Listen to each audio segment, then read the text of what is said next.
Hello, everybody. We're going to get started in just a couple of minutes. We're letting people in.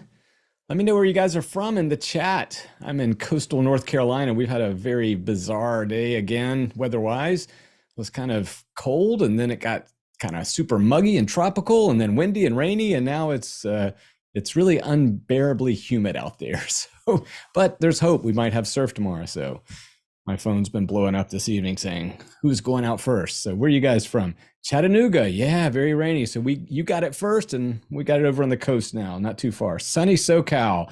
You know, you don't have to rub it in, really. We know it's sunny in SoCal. We got it. We got it.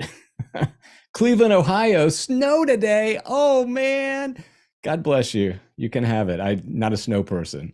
Chattanooga, though, you guys may get some snow this weekend. I've got a daughter at App State, so Boone may be getting some snow. Joyce in Nuevo, California, New York, Asheville, one of my favorite places. My very first job was in Swannanoa. So if you are from Asheville, you know exactly where I'm talking from. I lived about a quarter mile in a garage apartment just down from Warren Wilson College. So I spent a lot of time running those trails, biking those trails. I had a great time in Asheville back in the day. What a great time. Illinois, Staunton, Virginia. Graham, North Carolina. Now, where is Graham, North Carolina? Tell me in the chat. I do not know where that is, and I should. All right. About 15 minutes from Swannanoa. That's great. I got to tell you, Black Mountain, North Carolina, guys, if you don't know what I'm talking about, just look it up. One of the most idyllic little hamlets in the world. I've had some great times there for sure. Just raining in the Jersey Shore. Oh, man, sorry about that. Fenton, Michigan. I heard that Michigan got snow today. I have a friend near Grand Rapids, and yeah, she sent me pictures. Chicago. Okay, between Burlington and Pittsburgh. Well, I know right where you are then. That's not too far at all. I've got a daughter at Chapel Hill there, so you guys know about that. Chapel Hill's having a great year football-wise, but not as good as my Georgia Bulldogs. I'll just leave it at that. So hopefully you've got some college football fans out there for sure. How do you turn off everyone's comments popping on the screen every 2 seconds? I have no idea, but I bet you Casey can help us out. I don't know. Maybe just shut down the chat. Snow here in Chicago, 70-degree weather all week. That's great. Yeah, I love it. It's amazing how this technology allows us to come from all over the world. I was just doing a webinar last week, and we were also being broadcast in the UK, and it was just amazing. Just hundreds of people from all over the UK. So you can collapse the chat and it should hide the comments. That's great. All right, we'll give it just another second here. I think people are piling in. Got a good crowd tonight. Wow, 84 in Orlando. Wow. Talk about rubbing it in. That's warm up there. All right, if you're on a smartphone or tablet, the chat has a mute button that looks like a little bell. Wow, see, we've got some Zoom experts out there tonight.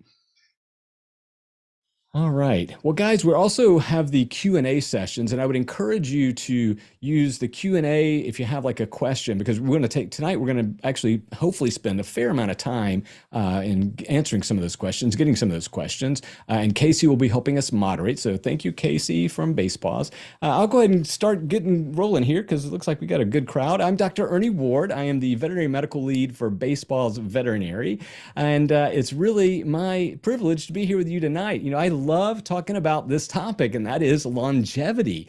And I think that, when I look at my career, and I've been a veterinarian now for about 31 years, and throughout it, I've always really striven to increase the quality of life and longevity of the pets that I serve. And this has led me down a lot of paths. Many of you know my work with pet obesity. That was a direct extension of, hey, how can we get these dogs and cats to live longer? And we'll talk more about that in just a minute, because that's a big driver. But longevity is really important. So what I'm going to talk about tonight is we're going to give you some simple secrets onto how you can extend the quality of life and the years of life. And our title tonight is how to get the 9 long lives, which is really what I'd like to accomplish with all of our kitty cats for sure.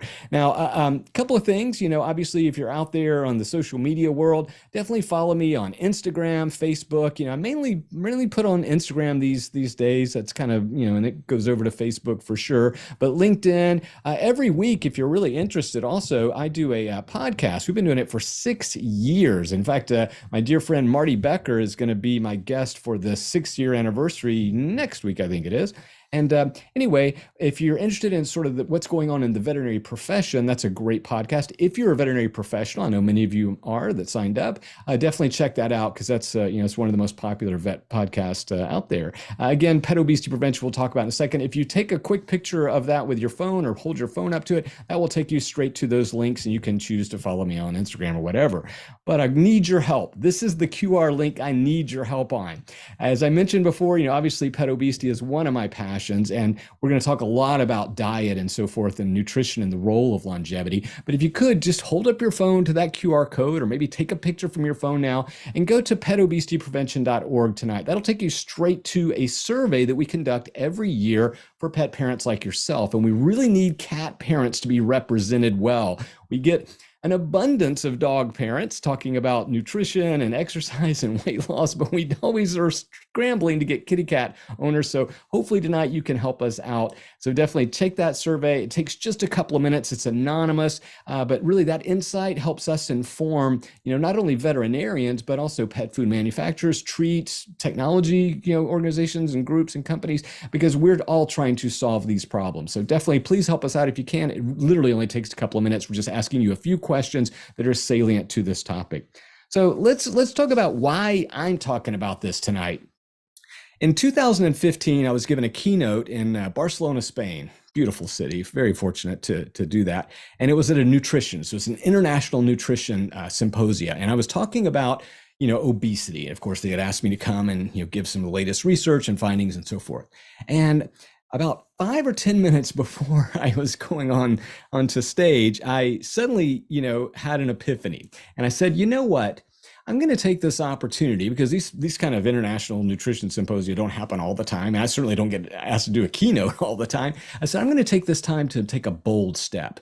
And it was a project that I've been working on kind of in skunk works, for a couple of years. And I got on stage and I said, our goal as a profession should be 25-year-old dogs and cats. And it splits the room like an atom bomb. Half the people are like, this is outrageous. This is ridiculous. What are you talking about? 25-year-old dogs and cats.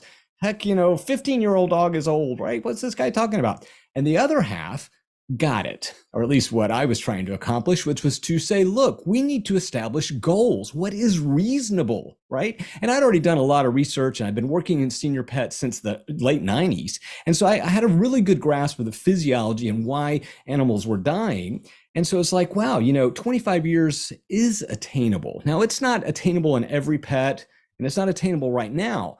But I think that the strides we're making in our understanding of physiology and pharmacology and interventions, that it's going to quickly lead to that. This is just a couple of things. I did an op-ed earlier this year in one of the veterinary journals called the 3 steps to 5 years to get to this goal. And it was really interesting too. The reception there was much warmer in 2022 than it was in 2015. So I think vets are starting to do that. And one of the main reasons why I actually talk to you right now about saying 25-year-old dogs and cats is because I'm trying to do 2 things. Number one, I'm trying for us to set some kind of goal, aspiration. When I was a young man, my goal was, I said, look, I think I should strive to live to be 115. And I remember back in the late 90s and early 2000s, when I would say this to veterinary colleagues, it was like, And look, I totally get it. My father, nobody in my family's ever lived to be that age, but what's wrong with having a goal based on current physiology?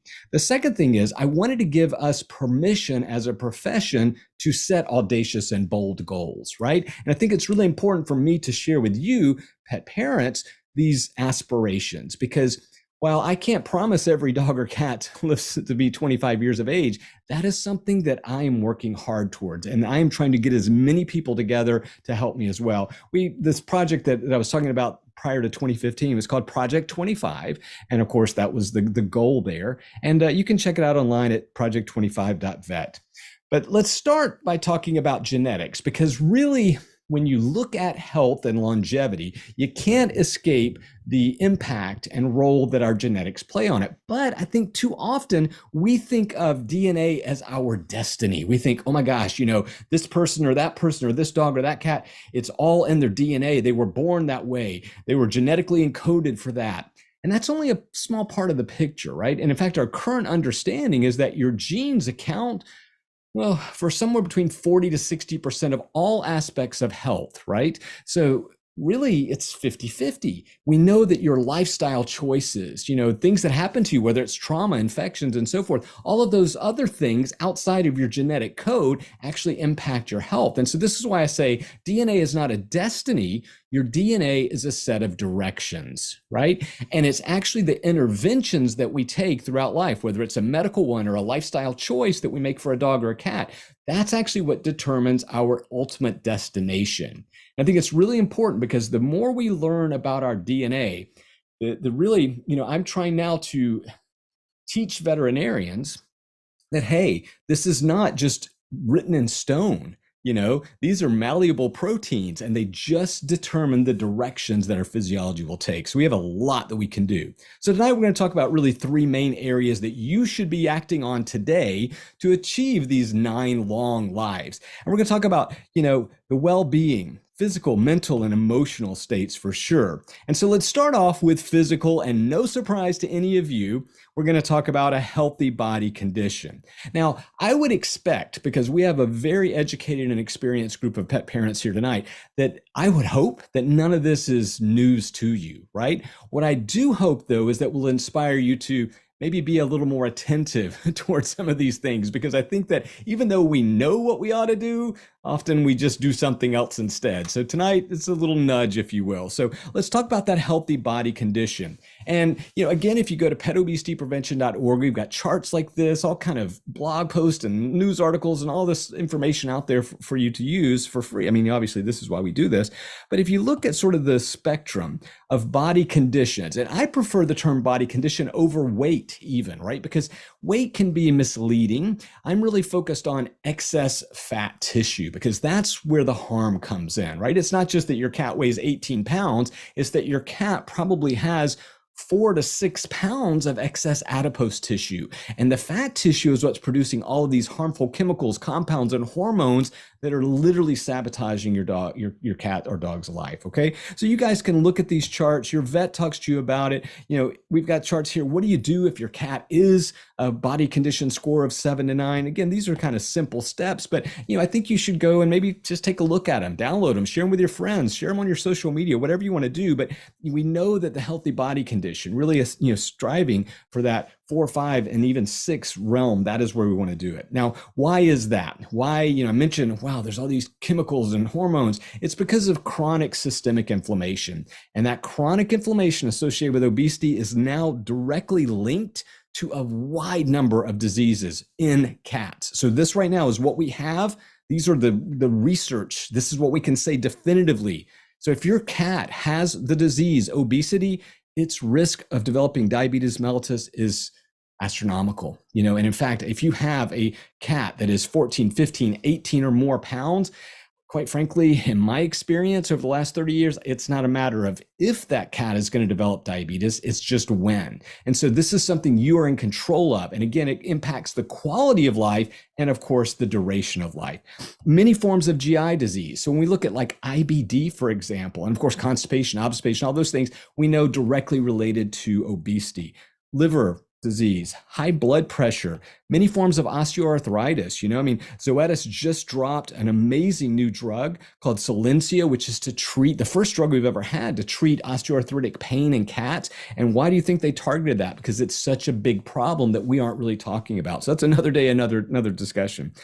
Cancer, eye disease, mouth, which we'll talk about there, skin disease, lower and upper urinary tract conditions. So we see a lot of kitty cats that have a multitude of urinary tract disorders for sure. So when you look at the literature, again, it's pretty clear cats with obesity have shorter average lifespans than those that are at a healthy body condition, right? So this is, again, no news to anyone, but remember, this is within our control. Even when we look at some of the genetic influences of obesity, and there are several, and we're learning more and more, but even when you take into account the genetic predisposition for developing feline obesity, we still can do so much. And there's simple steps, right? Which we'll talk about, feeding appropriately and so forth. So that's, if we're looking at physical and how we can help that cat live a long, healthy life, well, it's going to start right there with how we feed them.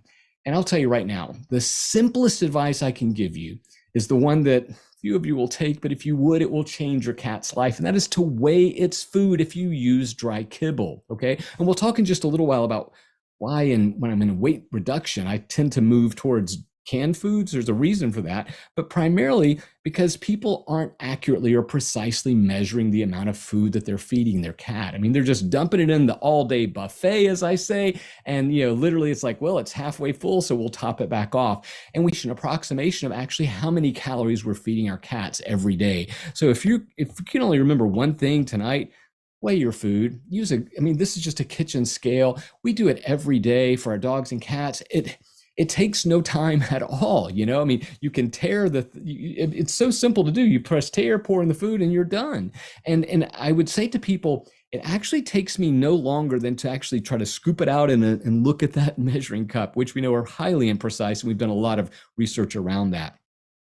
But again, weighing the food is only part of the equation, knowing how many calories. And of course, on our website and other resources and many books I've written over the years, we all talk about calculating those calories. But I would say to you, talk to your vet. Even if it's a phone call or email or text, say, hey, here's my kitty cat. What number of calories should I be feeding? Because every cat is unique, their physiology, their life stage and so forth.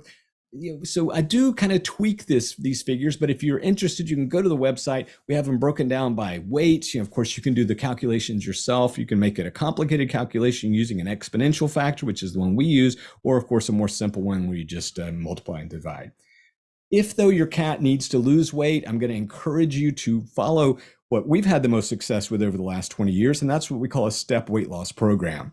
I think that many times people cut the calories too quickly, too severely for cats, and that really leads to abandonment of the weight loss program, because then your cat begs all the time. They're pestering you. They're waking you up at 2 a.m. So we really take a strategic, gradual reduction in calories with, again, key markers that we're looking for, typically on a 90-day or 3-month cycle. So, and again, I've written about this, and your vets know this. They've seen me. They've read, all the peer-reviewed papers that we've done over the years. But I really think that if you'll approach this very systematically, methodically, and gradually, you'll have a much better success rate with cats. You can get away with more with dogs. Their physiology is very different than cats. Cats are, the outlier. Dogs, cats, and people are very different.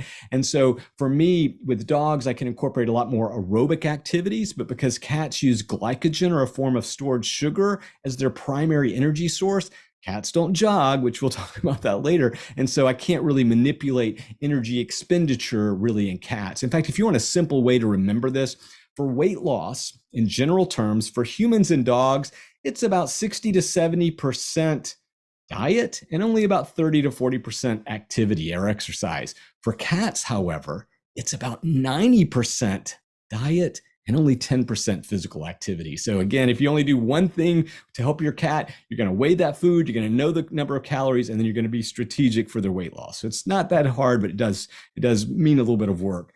When we look at the math, people always ask me, so how fast can my cat lose weight? I will tell you, having done a lot of math and done a lot of research and written a lot of papers and books over the years on this, it really boils down to this simple number.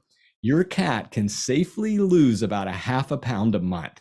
Now, of course, there are going to be some cats that can lose a little bit more and some cats a little bit less. But in general terms, when I'm looking at that domestic short hair, medium hair, long haired cat that most of us share our homes with, it's about 0.5 pound a month. So now you can see if you have an 18-pound cat that needs to lose 6 or 8 pounds to get down to a healthy weight, Well, now we're looking at a journey that may take over a year, maybe even a year and a half. So you can see why it's so important to recognize and really prevent the onset of obesity whenever possible. Okay, so that's just kind of a general thing. I did promise you that I would mention about canned versus dry and why I prefer canned diets for cats trying to lose weight. And it's very simple because we can measure more accurately those calories. Remember, we talked about measuring, weighing the food to get a more precise estimation of calories. Well, I know that if I give you a can of food, I can look at that and say, well, there's 220 calories in that can. And that's going to be more accurate than you using a volumetric measuring cup, okay? Maybe if you weigh the food, we're going to get in that same ballpark of accuracy. But for me, when I'm looking at this, I'm always, kind of trending towards canned food for the cat owners that want to do it. Now, there are a lot of people that just choose due to convenience or whatever reasons, and that's okay too. We work within whatever your needs are and your lifestyle choices. The other thing too is that typically, in general, most of the canned formulations, we can get a higher protein and higher fat content and reduce the carbohydrates. And that also can help trick the metabolism into maybe burning more fats. Again, we mentioned that cats use glycogen, a form of sugar. So this is where carbohydrates really, we're going to be super careful with carbs and we're trying to do weight loss. And again, I don't want to get into all the nuances and really, quite frankly, some cats do very, very well with a high protein approach and others seem to do better with really a moderate protein approach. So, you have to find out what works for your cat, but those are just some general guidelines. This also, because we talked about it takes some time, you need some support, right? And so your veterinary healthcare team should be the ones to assist you with this. But more importantly, even if you have a friend or a neighbor or a family member, they should be checking in with you. And you're going to have to take your cat in about every 3 months. Now, I don't, over the years, unless the cat has another comorbidity, right? So now the cat's hypertensive or has liver or kidney failure or diabetes or something. I know how difficult it is to get cats to the vet. So I'm going to say, what's reasonable for us to look at it? We said, hey man, they're going to lose about half a pound a month. So I don't necessarily want you to check in every month. After 3 months, if I see that the cat hasn't lost a pound, we're going to have to change something up, whether it's dietary formulation, number of calories, physical activity in some instances, checking for additional diseases, that could coexist. But for me, we about every 3 months has kind of been the magic number, so to speak. All right. Now, let's talk about another physical realm, and that's oral health. Really back in the day, I used to tell pet owners this, back, especially when I was doing Rachel Ray, I used to say, there's really 3 things you can do to help your dog or cat live longer. The first, no mistake about it, is keep them at a healthy body condition. We've already covered that. The second is protect against what I used to call puppy and kittenhood diseases, right? Because if we can get them through like the distemper parvo era, right? The feline leukemia, if we can get them through that first young adulthood, chances are they're going to be safe. But I got to get them to age 2 or 3, or they can never make it to age 25. So again, immunizations play a vital role. Heartworm preventives, all those kind of parasiticides, the game there, whether it's roundworm prevention and protection, all that stuff, right? And then the third thing I used to always say was oral health. And really, the more we learn about the oral microbiome, the more we realize it impacts the overall health and longevity and quality of life. So again, if you haven't already done your cat's oral microbiome, now's a great time to do it. It's a great Christmas gift. It's whatever. It's a shameless plug. But I like it as a veterinarian because this gives me insight into the bacteria, the genera, and the flora, right? That kitty cat has. And that can tell me so many other things. In fact, one of the things that we're super excited about is we have a signal now to detect chronic kidney disease in cats using the oral microbiome earlier than any other known disease. And so that's all been published. We just released at the American Association of Feline Practitioners a meeting in Pittsburgh this month. And so, in October. And so for us, we're super excited about that. That's coming. So kind of sit back. Don't worry. We're going to be I'll be talking all about this to you soon. But again, oral health, whether it's brushing, whether it's rinses, whether it's just going to your veterinarian and having their teeth cleaned every year or two, all of that impacts longevity in a big, big way. And again, now we can actually start to look at, hey, what's going on in between time? So I'm super excited about that. The second aspect, though, of getting to 9 long, healthy lives is going to be to engage their inner predator. And I think that too often we kind of overlook the role that like stress and mental state has on longevity. And I always tell people this, it's like, think about this for a second. That your mental attitude has a huge influence on whether or not you get sick, right? Well, you're so stressed out, you're going to catch a cold or the flu, right? You're going to be more susceptible to an illness. We know that all that stuff adds up, and it really is. And we've got tons of data to back this up. This is not an anecdote, but we don't think of it in terms of, wow, is my cat stressed out? And I use the term here predator deliberately. I mean, Felidae are apex predators in the wild. I mean, there's really nothing that takes them down. I mean, they are the top of the top. And so suddenly now we've bred them, or they've self-domesticated in many arguments, I would say. They now are confined to, I used to call this the four walls prison, right? I mean, so now they live in apartments and houses, and they don't get to ever engage in their instincts, okay? And so this is why I will always say we've got to find ways. When I talk about environmental enrichment, I'm talking about engaging that inner predator. And you've probably heard me, or you've probably heard other people quoting me or whatever, but that's something that, I've been passionate about for the past 30 years. There's a lot of really good tools out there for sure.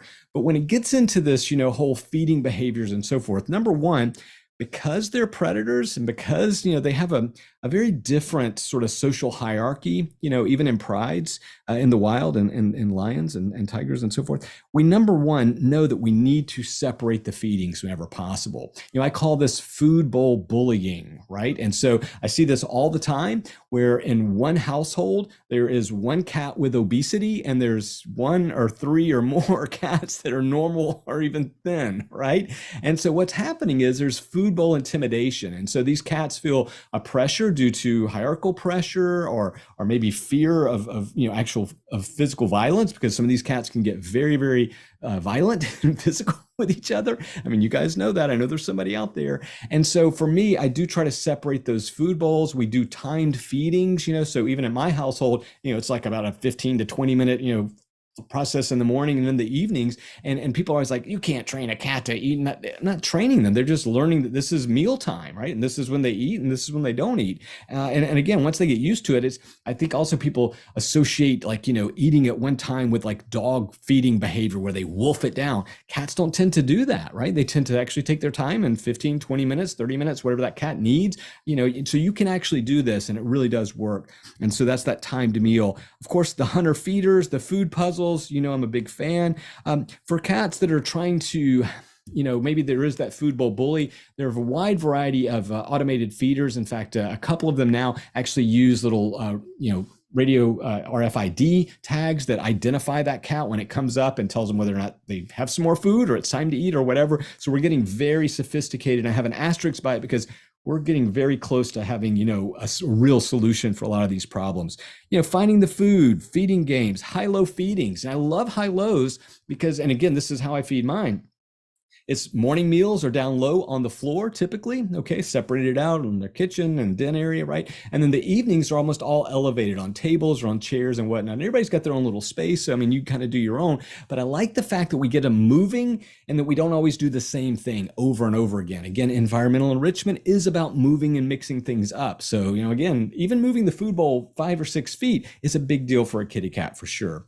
Again, as we mentioned, cats don't jog, but they do get intensely anaerobic.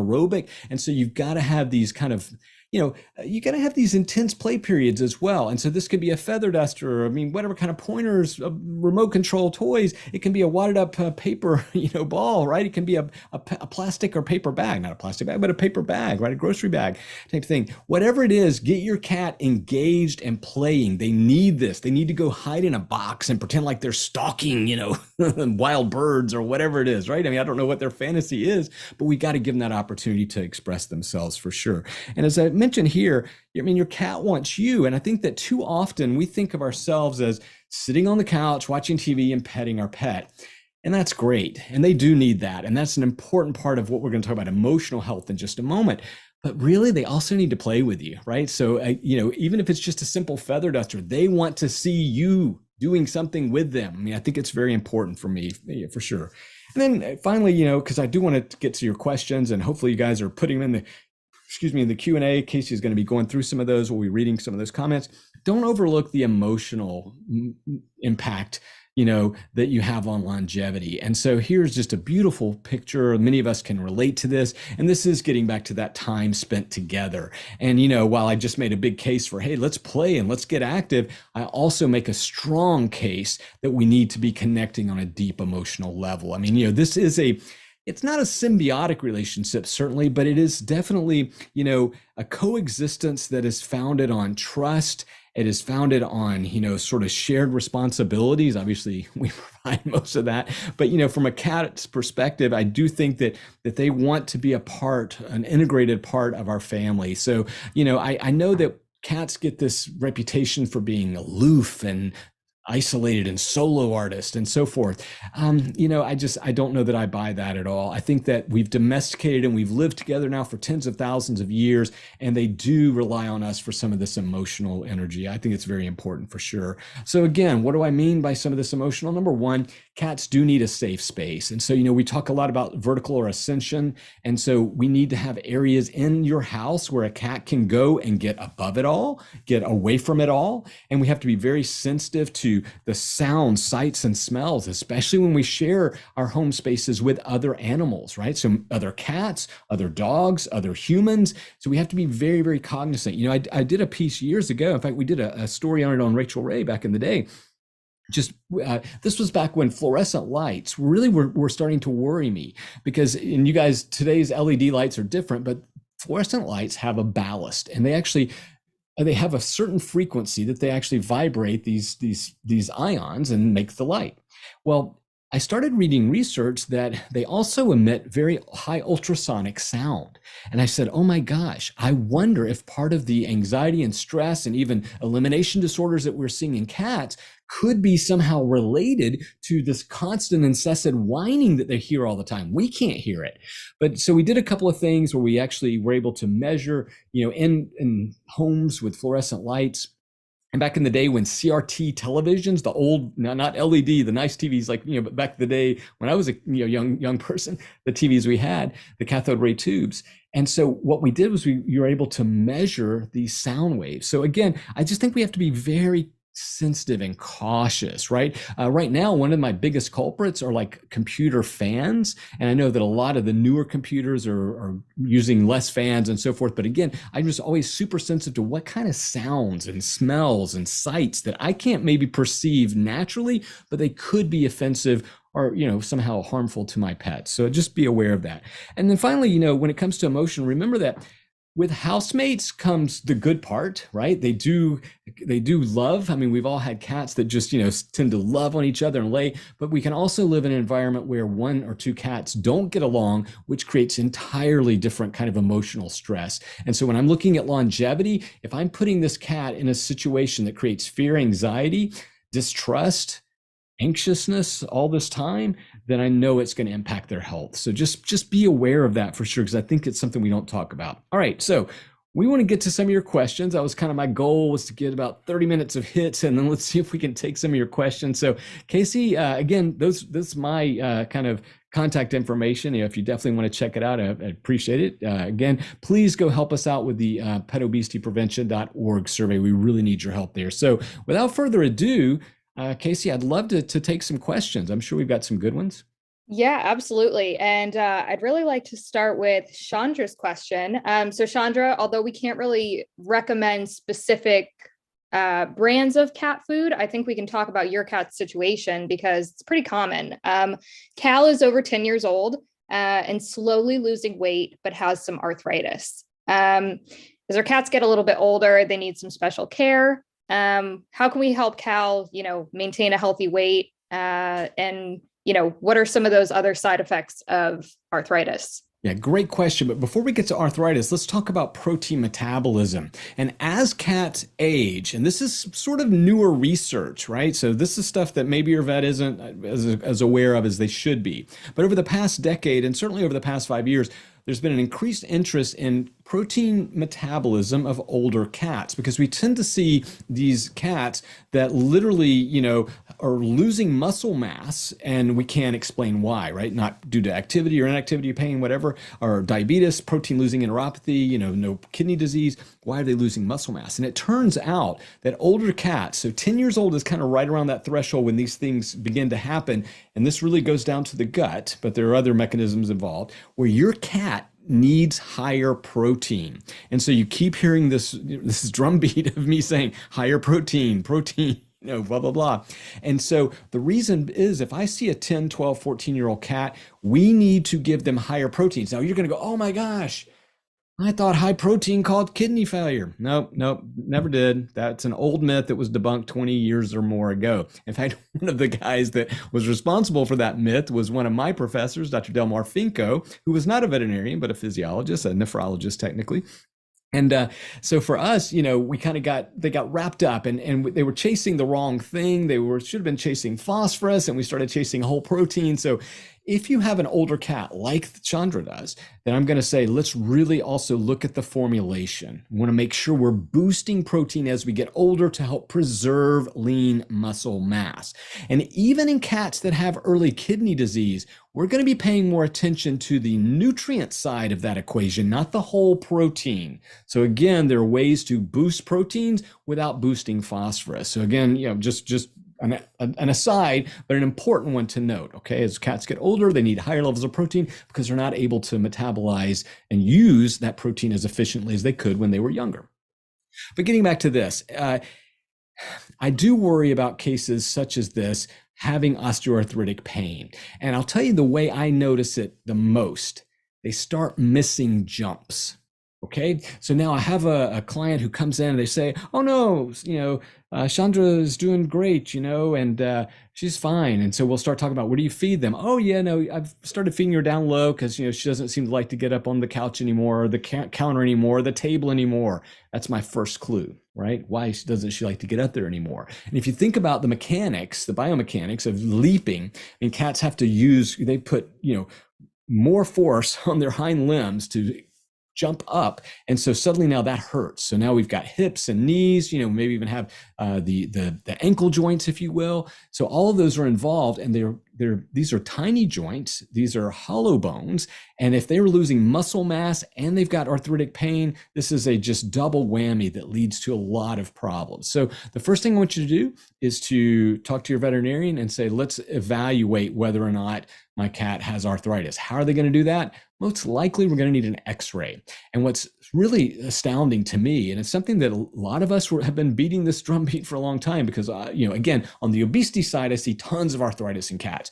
But when we start to look at academic studies from universities, and they just pull random x-rays from cats that came in, maybe for a GI problem or heart problem, but then they evaluate their hips, they find that a disproportionate number, in fact, the majority of them have signs, radiographic evidence of degenerative joint disease or osteoarthritis. So I want you to get it evaluated. And the great news is there's a new drug called Solensia that's a monoclonal antibody, which is amazing because there's no side effects with this stuff. It's quite remarkable. And again, this is kind of the way we're treating cancer now. So it's very specific, targeted. We're looking at different specific mechanisms and molecules that actually cause pain or trigger pain or are part of that pain cascade. So it's fascinating. So I hope that helps a little bit. Again, no brand recommendation here, but I think protein is going to be definitely part of your solution. Hopefully that helps. Yeah, that's great. And I will say, since we covered a lot of different things, longevity is not one single topic. We're going to jump around the board here. I hope that's okay. I love it. Lee wrote to us that he actually did the Basepaws oral health test, and his results came back high risk. They get their teeth cleaned every 9 months at the vet, but they're wondering what they can do at home to, improve those results, especially when it comes to periodontal disease. Yeah. And you number one, great job all the way around. And the answer is the obvious one, is the only one we can give you, and that is to try to provide oral care for your cats on a daily basis. My colleague, Dr. Jan Bellows, who works with us at Basepaws, a lot of the oral microbiome studies as well, and again, he's a strong proponent of brushing the cat's teeth every day. I'm also a realist, around this. I know I don't brush my pet's teeth every day, and I'm the first to admit it. And I've always admitted this, for 25 years. I've been very open and honest about that. And so I think you're going to wind up having to do a combination. Since your cats fall into the high risk category, and thankfully I don't have the same risk factors in my family, for you probably want to at least start with, an oral swab. You can use a finger brushette. It's a little cone that you slip over your fingertip, and you can put a little bit of a prophylactic, a toothpaste, if you will. And again, just rubbing even the outside, just the buccal surfaces of the teeth can help reduce some of that bacterial load. So I would start with things like that. I'm still skeptical of most of the water additives because we really haven't seen enough evidence to support their usage. I know that some people swear by them, but I also am a person of science and evidence. And so for me, it's just not there yet. I think we're going to see some advances there over the next few years, I hope. I know a couple of companies that are doing some research right now, but again, this is all early days. So for me, if it's you, it's going to be take that finger brushette and just, even if it takes 30 seconds a day, it's going to dramatically reduce some of those bacterial counts. So, and again, once a year or 9 months or however you're doing that, that is that's really the best thing you can do, is to have your pet's teeth cleaned by your veterinarian. The same reason that we go, twice a year as well. So hopefully that helps. Good luck with that. That's great. And I'm the same. I definitely don't brush my cat's teeth every day, but I've actually had some luck with, getting her toothpaste with a little Q-tip, just letting her try it, introducing really slowly. But if that little trick works for you, Lee, let us know. And we've got a lot of questions about food, of course. Food is, one of the pillars of life if you're a cat. Rihanna is our friend Twin Torties. She's to do with cats with food scarcity anxiety. They're rescue cats, and if they feel their food is low or gone, they'll stress out and act out. Yeah, and again, this is one of those exceptions. These are outliers around feeding behaviors, and it's really interesting because torties in general do have more predisposition for some behavioral problems than some other breeds. So again, you've already got that sort of stacked against you. And then sounds like there's a rescue issue. So there may have been trauma, who knows? I would say to you this, know how much you should be feeding. And even if you have to spread that out multiple feedings a day, this is where some of those automated feeders could be your best friend, because some of them will dispense up to 6 times a day. So that's every 4 hours. So that's, again, a very reasonable amount. But getting back to the specifics of it, the solution is not to provide ad libitum feeding unless your cat self-regulates. Normal cats, right? Normal physiology, they feed to satiety. But when we get into dysregulation of obesity, then that's when these cats can't stop eating. Okay, so there's a lot of other, there's tons of mechanisms that can cause obesity, but some of them are neurological as well, neurochemical even. And in fact, even in my first book, Chowhound, I went into great detail, an entire chapter devoted to the neurochemistry of obesity. And so when we look at cats like this, I don't know which one of those pathways is being activated. It could be multiple, but again, I would say if they're not self-regulating, right? So if they are eating excessively and now they're gaining weight, you're going to have to figure out a strategy to multiple feedings. It might be a thing. A higher protein diet might provide additional satiety. Again, I keep going back to protein, but protein is the most satisfying nutrient for cats. So the higher protein diets are going to usually benefit you there too. And then, the other thing too is pharmacological treatment.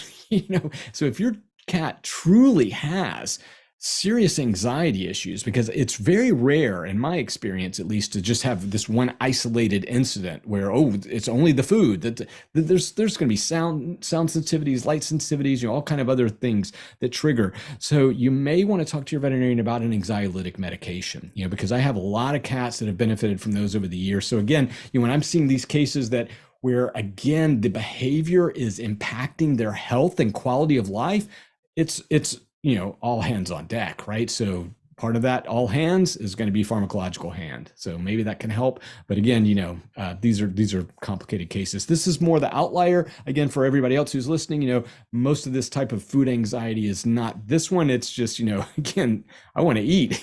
I've gotten into this habit of being fed all the time, and we can manipulate those, but this sounds like a more serious problem.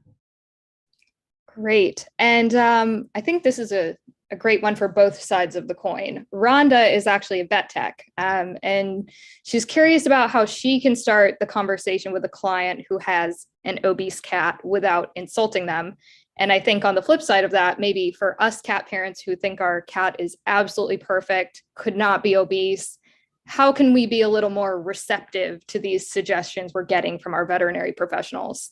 Yeah, great. And honestly, I think you'll see the through line between this. So from a veterinary professional perspective, the most important thing and something I've written about exhaustively, and gosh, we've done AHA guidelines. I did the Vet Clinics North America. That was a peer reviewed. Just finished writing a couple of chapters in Lowell Ackerman's latest book, Pet Specific Care, where I talk about these strategies of how to have this conversation. So the first and most important thing is to have permission to have this conversation. I think that most vets just say, well, I'm going to have this discussion, and the cat owner doesn't want to hear it. They don't want to talk about it. They're not ready to talk about it. So the first thing I do whenever I'm approached, I've got a 22-pound cat there that desperately needs my help, but I'm going to say, Mrs. Smith, I'm concerned about Fluffy's weight. It's 22 pounds. This is very serious obesity, which is a disease that I want to try to help you with. Is that something you'd like to talk about today? And if they say no, if they hesitate, say, I don't know, blah, blah, you can't push it, because now you've exceeded their comfort level and they're going to become defensive and you're not going to be effective. So again, getting permission, when people say, how do we start the conversation? It's ask if you can have that conversation. Without a doubt, that is just a basic respect. So, and again, I would encourage you to just Google, my name and how to talk to clients or whatever. We did a 3-part series this past year in Today's Veterinary Business, where I have a regular column every month. I do the opening column called Opening Shots. And again, we did 3 parts, I think 2,000 words a pop. So that's 6,000 words on that exact issue, from taking it, how do you develop your own, weight loss philosophy and practice in your clinic, to talking to clients, to choosing products. I mean, it was a really nice, I'm really proud of some of that stuff that that I worked on for that. The second thing is, how can you be more receptive as a pet owner? Number one, don't take it personally. I mean, we're there to treat this. To us, this is a disease, and you wouldn't want us ignoring cancer, right? You want us to go, oh gosh, I don't know if I should talk to her about her cat's cancer because she might get upset about it, right? So you need to be, I think, accepting, right? So if they ask you for permission, take it that it's not judgmental. They're not saying you're a bad cat parent. They're just saying your cat has a disease and I'm here to help, right? And then you need to also guide the conversation. So if they give you a food recommendation that you're uncomfortable with, that you don't believe in, then say, hey, any other choices, right? Always ask for another choice instead of saying, okay, I'll do that. And then of course not doing that, or, not taking their advice and just, saying, forget that. That was bonkers advice, right? I'm not going to ever do that. My cat would never do that. My cat would never do separate timed feedings, right? So instead of just shutting down, try to work. Say, well, how can I do this? How can I separate the cat's food? They're all used to feeding this one bowl, right? So have that further conversation with your vet. And I'll tell you, I think that through this trusted communication, this bilateral give and take, we're here as a team to help. That's all I ask for, right? And we know that this is a difficult journey, and we know that majority, for our vet tech friend, the majority of our patients are going to relapse. We're no different than human weight loss patients. Okay. So for us, we really have got to establish trust, get permission, give action items that align with their own personal feeding beliefs and their food beliefs. Again, getting back to that, if your vet says something you don't agree with, say, hey, any other choices? Different food, different strategy. I mean, whatever, if we can do that give and take, that really does. And for the vet techs out there listening tonight, we used to do these studies back, Dr. Liz Lund, when we first started the Association for Pet Obesity Prevention, we were mining Banfield data back in the day. And one of the things I wanted to see was how many bags of therapeutic weight loss diet did a pet owner buy over a year? So if we gave them one quote unquote RD, you know what I'm talking about, then did they buy 6 or 12 or 8 or whatever, right? And already the answer to that question. The vast majority, in fact, it was over 70% at that one little time period that we looked at, that 1 year, got 1 bag. So it's one and done. That's not moving the needle. That's not helping the pet patients. We got to find ways to work together better. So hopefully that helped all those questions. I love those questions.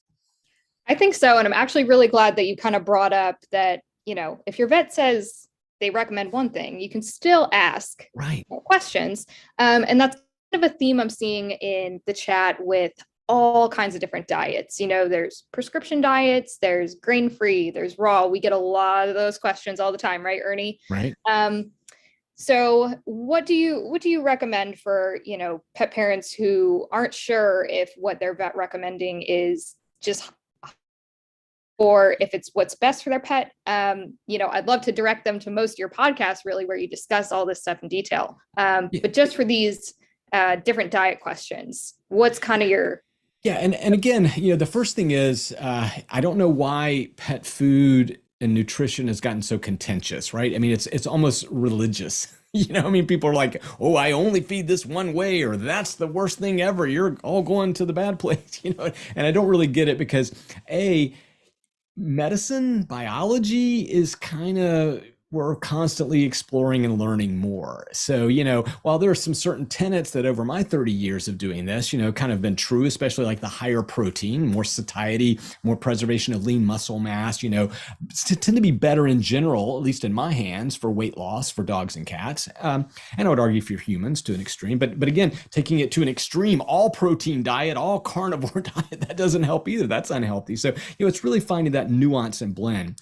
I think that when people ask me about pet food and what's the best pet food, I say it's the one that you're willing to feed, right? Consistently, the one that you're going to actually stick with. And I think that's really foundational and important to note, because if I give you the best recommendation that I can and you don't do it or you don't adhere to it, consistently, then we're not going to see the results when it comes to longevity or weight loss or health, right? So no matter what it is, and I used to tell people this is like chemotherapy, okay? So I say your cat has this form of cancer. You're going to have to take these pills, give this cat these pills twice a day for the rest of its life, okay? Now, I can't make that person do that. Okay. I can try different tactics, right? But if the person goes home and after a month they say, screw this, I'm not going to give these pills anymore. My cat seems fine or whatever, right? So then, it doesn't do any good. And it's no different with diet recommendations, supplement recommendations, exercise, you name it, right? It's just whether or not you adhere to it. This is why I really tell vets, and I implore and I teach and encourage and advocate for having a spectrum of care, right? So saying, okay, this kind of food, so you're a grain-free person, I got a choice for you. You're a high protein, I got a choice for you. You're an inexpensive, budget-minded, I got a choice for you. You don't want no GMOs, no, whatever, I got a choice for you, right? And I tell vets, it's not the best way. What's best is what the pet owner will adhere to. So we can find today, it's not like 20 years ago, we only had like 4 diets. There's so many choices today. So find that one choice. And again, if you are a pet parent and you're uncomfortable, have that conversation, but do it civilly, do it politely. And if your vet gets ugly with you, you let me know, right? But the reality is too often we get contentious, we get argumentative, we try to create a debate when actually it should be a collaboration. And I think that's what really, from the healthcare system, I think that if we can just try to be a little more respectful of each other, doctor to patient, patient to doctor, nursing, whatever, everybody, right? Our one through goal should be to improve health and longevity and quality of life of whatever, dogs, cats, people, kids, whatever. And so for me, I want us to work a little more closely together. And hey, if I say something you disagree with, say, hey, doctor, I'm really not, I don't like that kind of food. That's too much corn. Got another choice for me? If you give me that opportunity, I'm going to get another choice for you. And again, if you run into a veterinarian or a human doctor, a physician who doesn't give you that next choice, it's probably time to find another one, right? So I'm going to be very frank about this, and I'm frank with my colleagues. So when I'm telling them that, I'm like, hey, guys, they should walk, right? Because again, if I don't have that trusted communication, if we don't have permission, if we don't have respect, then, we're not going to accomplish anything. So that's a long way around the mulberry bush to say, guess what? No matter what your dietary preferences are, chances are I can help guide you towards the healthiest part of that, right? There are only a few exceptions, maybe that, I'm just going to have a strong, and disagreement with. And honestly, for me as a veterinary professional, if you come in here with this one thing and you're only going to feed, my dog's only going to eat spinach. That's all I'm going to feed my dog is spinach. I'm going to do everything in my power, but I'm also at the end of the day going to say, hey, we may not be the right, this may not be the right partnership moving forward. Yeah, absolutely. And I think that goes back to something we talk about a lot is that you just want to advocate for your pet. You know them better than anyone else. You know what they like, you know what they don't like, and you know how you are as a pet parent. So Well, I think and the being, other thing too, and again, at the risk of sounding like a shameless plug, but again, I work for baseball as a veterinary. This is where DNA also gives me that more objective picture, right? And while we certainly don't have yet, all the answers to unlock the perfect nutritional profile for that pet, we are getting closer, okay? And one of the reasons that I am so excited to be a part of baseball as a veterinary for all these years is to try to guide this company to get to those types of solutions, right? Because we know that we are unlocking these secrets, and we know that we can start to look at, hey, your cat is really good at metabolizing these forms of fats or this protein or these carbs or whatever. So that is where we're headed toward this, right? So again, just having the basics right now, what we can give you right now, it puts you miles ahead, right? And again, I'm just super excited about the prospects of the future. absolutely. And I know we touched on this at the very beginning, but Joyce did ask if we're still looking for DNA from our 17 years and older cats for our longevity study. Yes. So, yes, of Yes. course. If you just want to kind of go over that one more time and let us know what we're looking for and Yes. how we So can part get. of Project 25, so the past year, we've been collecting data on cats that we can document. So you need a vet record or something to document that the cat's 17 years or older. Again, we're trying to discover what secrets it holds in its DNA for longevity and quality of life. And so again, we will do a complete, we'll do the whole genetic testing for you for free. If you just send us in, we send you the kit, you send it back and it's free. And again, that helps us so much. So you can either reach me directly and then I'll shuttle you over. I get people doing this every week saying, hey, Dr. Ward, I saw you on this or that, because I'm constantly spouting off, and I didn't do it tonight, Casey, I apologize. But definitely let us know, or just contact it, put it in you could probably put your thing in a chat to Casey right now. I don't know. But, we definitely need that DNA, because that really is the archive of information that I'm looking for desperately. Because why are these cats living longer than these others, and what diseases can we avoid, and so forth. Super exciting. So thank you for bringing that up.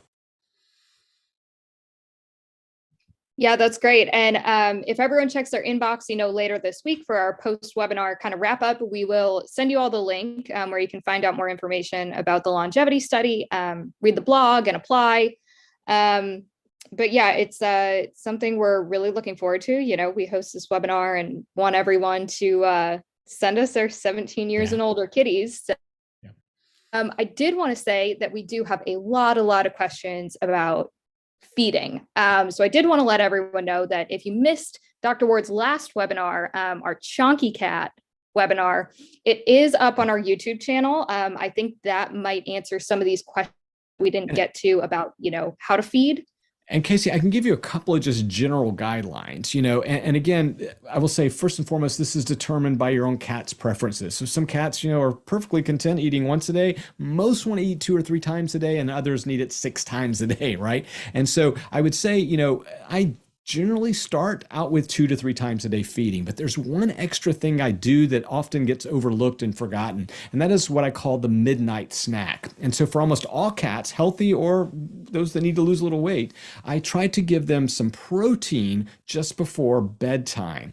Now, this is for a couple of reasons. Number one, their normal physiology, these guys are hunting in low light conditions, so a lot of times they are actually taking in a protein meal at night. Okay, so number one, instinct, hereditary, genetics, right? All that stuff. So I'm going to play into that. But the second thing is that satiety aspect we keep going back to. So if you can give, especially a higher protein food, and again, it's not an extra amount. This is just, divided up, and we're going to give them the midnight snack.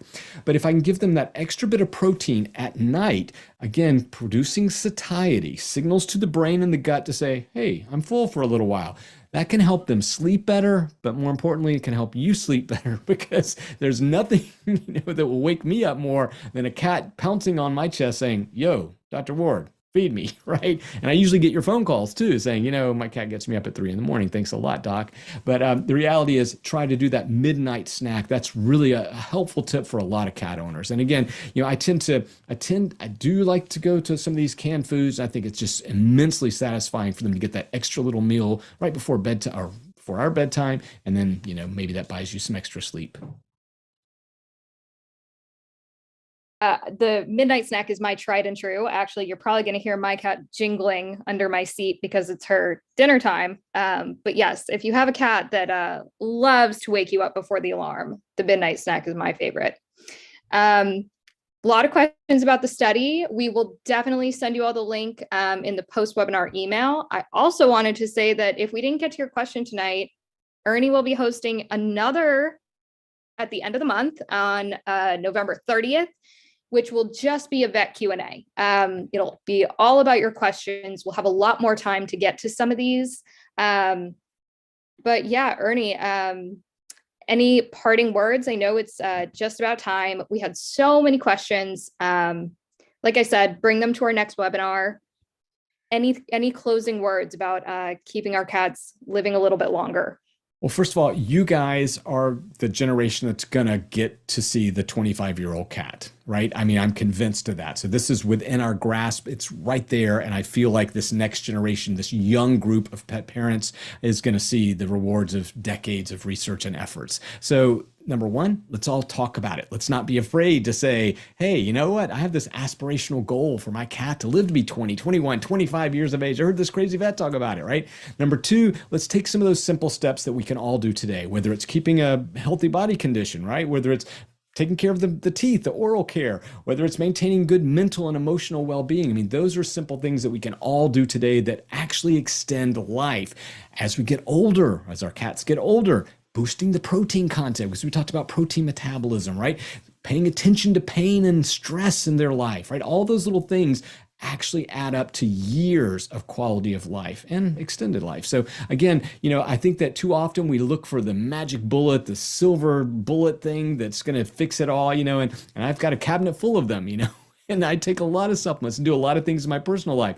But for us right now, it's the simple things. I mean, it's me getting up every day and exercising regularly. It's me maintaining a healthy body composition. It's me maintaining stress and meditating, right? All those things that I do, that's actually what's paying the most health dividends to me as I'm in my 50, 60 years. So hopefully that gives you a little bit of insight, maybe even some inspiration, but this is certainly attainable. Again, that's what we're here at Baseballs. Baseballs is here to give genetics a real impact, right? So we're trying to take that information that's uncovered there, right, and figure out the direction so that we can help the destination be a long, distant 9 long years lives ahead, right? So again, thank you guys for your energy, enthusiasm, your questions. That means you are interested and motivated. You are making the change. Thanks again to Casey for moderating this. And if you have any questions, definitely hit us up at Basepaws. And hopefully we will see you at the end of the month when we do another one of these kind of just Q&A things. I love it. Yeah, absolutely. Thank you, Dr. Ward. And for everyone watching, just keep your eye on your inboxes to get the copy of the recording, which will also be on YouTube, as well as a bunch of the links that we talked about tonight. And if you're on Facebook, if you're on Eventbrite, just sign up for our next free webinar and we'll see you in about 2 weeks. Awesome.